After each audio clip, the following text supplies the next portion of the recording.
आप सभी का रियल लाइफ कोचिंग सेंटर में स्वागत है। अब हम लोग राष्ट्रीय स्वमेधा छात्रवृत्ति के अंतर्गत बल और दाब के अंतर्गत हम लोग पीछे पढ़ चुके हैं कि द्रव किस प्रकार से दाब लगा रही थी, है ना। अब द्रव द्वारा दाब कैसे लगाया जा रहा था। अब हम लोग पढ़ेंगे कि गैसों के द्वारा दाब कैसे लगते हैं और उसके बाद वायुमंडलीय दाब। आप लोग तत्काल में पेज नंबर कितना निकालेंगे, 106 निकालेंगे, है ना। और इसके अनुसार अभी हम लोग पढ़ने चल रहे हैं। सबसे पहले हम लोग पढ़ेंगे कि गैसों द्वारा दाब कैसे लगता है, ठीक है। तो गैसों द्वारा अगर हम दाब की बात करें तो गैस गतिशील कण के कारण क्या होते हैं, दाब लगाते हैं। बस ये याद रखिएगा कि गैस में क्या होते हैं, गतिशील कण पाए जाते हैं जिसके कारण क्या होते हैं, दाब लगते हैं। लेकिन अगर हम बात करें कि आखिर दाब लगता है तो किस तरह से गैस के द्वारा लगता है, ठीक है। तो एक बात एग्जाम्पल समझ लीजिए, शॉर्ट के पहले मैं ट्रिक से बताता हूं कि आप ये समझ जाइए कि गैस जो है ना, जहां भी रहेगा, जिस बर्तन में रहेगा, उसके दीवार पर अंदर से वो क्या करेगा, दबाव डालेगा, ठीक है। गैस जहां भी रहेगा, जिस बर्तन में रहेगा, उसके अंदर से दीवारों पर क्या करेगा, दबाव डालेगा। अब हम बात करते हैं एग्जाम्पल है गुब्बारा का, जिसके एग्जाम्पल गुब्बारा का। आप लोग क्या करते हैं, जब गुब्बारा में हवा भरते हैं, क्या करते हैं, गुब्बारा में जब क्या करते हैं, हवा भरते हैं, तो उसमें क्या होता है, जब गैस प्रवेश करता है तो वो गैस अंदर से क्या करता है, दबाव डालता है। किस पर, अपने दीवारों पर, गुब्बारा की दीवार पर अंदर से क्या करता है, दबाव डालता है। तो गैस क्या होता है कि किसी भी जगह पे हो तो वो क्या होगा, अंदर से अपने दीवारों पर क्या करता है, दबाव डालता है। तो गुब्बारा फूला क्यों होता है, गुब्बारा फूलने का कारण है कि उसमें क्या होता है, उसके अंदर से गैस क्या कर रहा है, अपने दीवार पर दबाव डाल रहा है, जिसके कारण वो क्या हो रहा है, फूल रहा है। उसके बाद और भी आपकी किताब का ही एग्जाम्पल है, और एग्जाम्पल नहीं है। किताब में आपको ये और भी दिया है कि साइकिल का जो ट्यूब होता है, कौन होता है, साइकिल का ट्यूब। तब जब उसमें हम हवा भरते हैं तो वह हवा भरने के कारण वह क्या होता है, अंदर से जब क्या होता है, उसके दीवार पर क्या होता है, दबाव डालता है, तो चक्का का आकार क्या हो जाता है, फूला हुआ होता है। बात समझ रहे ना, कोई दिक्कत। दो एग्जाम्पल गैस द्वारा सकते हैं। गैस में ये एग्जाम्पल यही होता है कि आप वो अपने दीवारों पर, जिस बर्तन में रहेगा, वो अपने दीवारों पर क्या करेगा, अंदर से क्या करेगा, दबाव बनाएगा, डालेगा। क्लियर समझ रहा। उसके बारे में मैंने कुछ लिखा भी है, इसे देखिए, ऐसा होगा अब समझ में आएगा। देखेंगे तो गैस द्वारा दाब उसके गतिशील कण के द्वारा क्या होते हैं, लगते हैं। लड़का है क्या बात कर रहा है, चुपचाप रहो ना। तो देखो यहाँ पे क्या है, गैसों द्वारा दाब उसके गतिशील कण के कारण क्या होते हैं, लगते हैं। गुब्बारे में हवा भर के फुलाना, ठीक है। उसके बाद साइकिल के ट्यूब में हवा भरना। अब देखिए मैंने लिखा है, वायु किसी फुलाए हुए गुब्बारे या साइकिल के ट्यूब के अंदर की दीवारों पर क्या करती है, दाब डालती है। मतलब जो आप साइकिल का ट्यूब फुलाए हुए हैं उस पे, और क्या चीज, गुब्बारा जो फुलाया है उसके अंदर तो क्या करती है, दाब डालती है। यही बात मैंने समझाया भी है।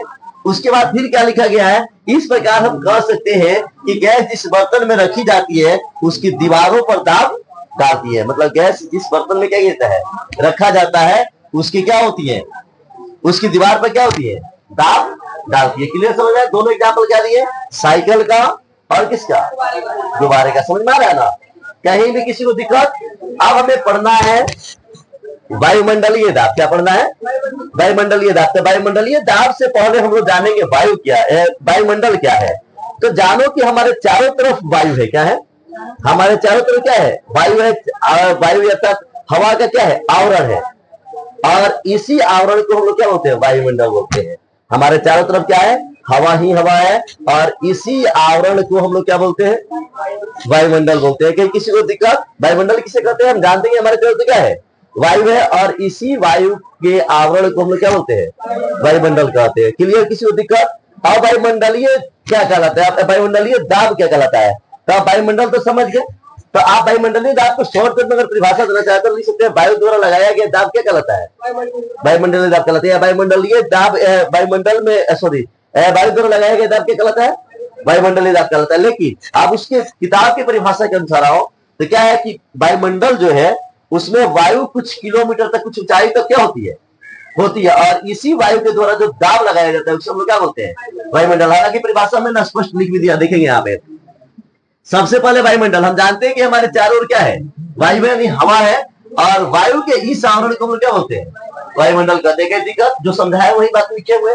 दूसरा बात यह है कि वायुमंडलीय वायु पृथ्वी के तल से, मतलब वायुमंडलीय जो है वायु पृथ्वी के तल से क्या है, कई किलोमीटर ऊपर तक फैली हुई है।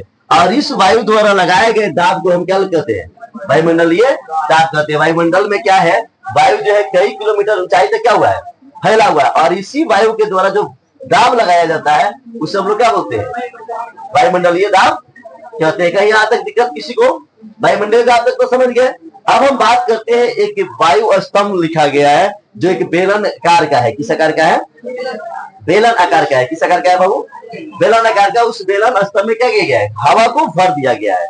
आप अपनी किताब में भी देख सकते हैं, देख रहे हैं ना यहाँ पे क्या किया गया है, भर दिया गया है। उसमें एकदम क्या है, वायुमंडलीय दाब लग रहा है। कौन दाब लग रहा है, इसमें कौन दाब लग रहा है, वायुमंडलीय दाब। लेकिन वायुमंडलीय दाब के साथ क्या होता है कि गुरुत्व बल भी क्या हो रहा है, लग रहा है। कौन बल लग रहा है, गुरुत्व बल। वायुमंडलीय दाब के बराबर क्या होता है, गुरुत्व बल होता है। मतलब गुरुत्व बल के बराबर कौन होता है, वायुमंडलीय दाब भी होता है। जैसे यहाँ पे मैंने लिखा है कि इकाई क्षेत्रफल के वायु स्तंभ पर लगने वाला गुरुत्व बल वायुमंडलीय दाब की क्या होता है, बराबर होता है। आप यहाँ से भी अपनी किताब से भी टिक लगा सकते हैं, बेलन में वायु पर लगने वाला गुरुत्व बल वायुमंडलीय दाब के क्या होता है, बराबर होता है। मतलब गुरुत्व बल और वायुमंडलीय, बस इतना आप लोग याद रखिए। देखो इसमें हवा जो भरा गया है ना, क्या भरा गया है, हवा भरा गया। दबाव जो चल रहा है तो किसके बराबर हो जा रहा है, गुरुत्व बल के क्या हो रहा है, बराबर हो रहा है। किसके बराबर हो रहा है, तो याद रखिएगा वायुमंडलीय दाब किसके बराबर होता है, गुरुत्व बल के,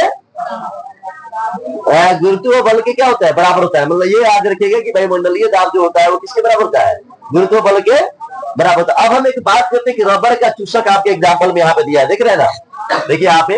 अब रबर का चूसक से भी हमें पता चलेगा कि कौन कितना बल लगाता है, वायुमंडलीय दाब का क्या प्रभाव होता है, इन चीजों को समझिए। हम क्या करते हैं, किसी वस्तु को आप क्या करते हो, ऐसे क्या करते हो, जोर से क्या करते हो, चपकाते हो। किसी करते हो, चपकाते हो। तो इसके अंदर का जो हवा है, इसके अंदर क्या है, हवा है, वह क्या होता है, निकल जाता है।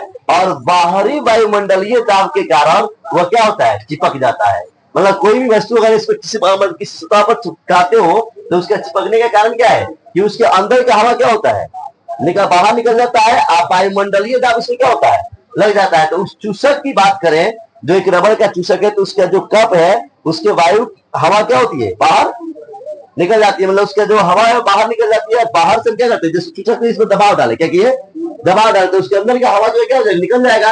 आप बाहर से उसको दबाव डाले तो उसकी क्या हो जाएगा, चिपक जाएगा। किसके कारण चिपकेगा, वायुमंडलीय दाब के कारण। बाहर से जो दाब लग रहा है ना, उसी कारण क्या हो जाएगा, चिपक जाएगा। अब उसे छुड़ाना मुश्किल हो जाता है। छुड़ाना मुश्किल इसलिए हो जाता है कि अब वायुमंडलीय दाब के बराबर अगर होगा, मतलब तभी जाके क्या होगा, मतलब वायुमंडलीय दाब से अधिक दाब लगाइएगा खींचने में, तब जाके वो क्या हो पाएगा, खिसक पाएगा, नहीं तो नहीं निकल सकता है। बात समझ लेना। तो आपने देखा कि चूसक के जो रबड़ है, उस रबड़ को किसके कारण, वायुमंडलीय दाब के कारण वो क्या हो जा रहा है, चिपक जा रहा है। कहीं दिक्कत यहाँ पे मैं लिखा भी है कि जब आप चूसक को दबाते हैं तो कप तथा पृष्ठ के बीच की अधिकांश वायु बाहर क्या होती है, निकल जाती है। मतलब उसमें से अधिकांश वायु क्या होती है, बाहर निकल जाती है। चूसक पर वायुमंडलीय दाब लगता है, इसलिए पृष्ठ के साथ क्या होता है, चिपक जाता है। क्लियर समझ गए।